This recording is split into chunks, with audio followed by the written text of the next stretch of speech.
On Thursday, the Parliamentary Committee on Commissions, Statutory Authorities and State Enterprises detained Job Turiahebwa and Juliet Adikolit for telling lies while under oath, as they appeared before the committee to give evidence. Have to lie, and please don't lie again. Turiahebwa is the driver of former Bank of Uganda Executive Director for Commercial Bank Supervision Justine Bagyenda, while police officer Adikolit is her bodyguard. The committee questioned and ordered the detention of the duo for allegedly aiding Bagyenda to smuggle documents from the central bank.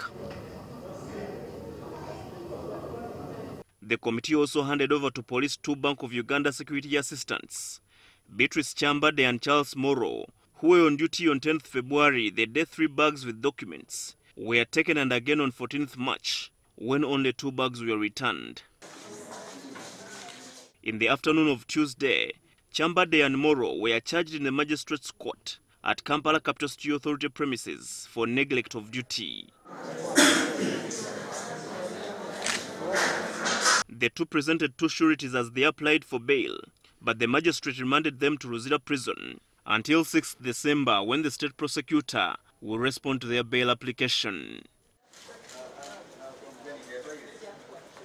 Meanwhile, the Parliamentary Committee continued the probe into the closure of 7 banks. Former Executive Director for Commercial Bank Supervision Justine Bagyenda was questioned on the procedures the central bank followed in selling Global Trust Bank in 2014. The Auditor General found out that the bank was sold to DFCU Bank on 25th July 2014, 3 hours after it was closed. There was Standard Chartered Bank, there was Barclays Bank, there was Baroda Bank. How did you select DFCU? As the factual processes that you went through.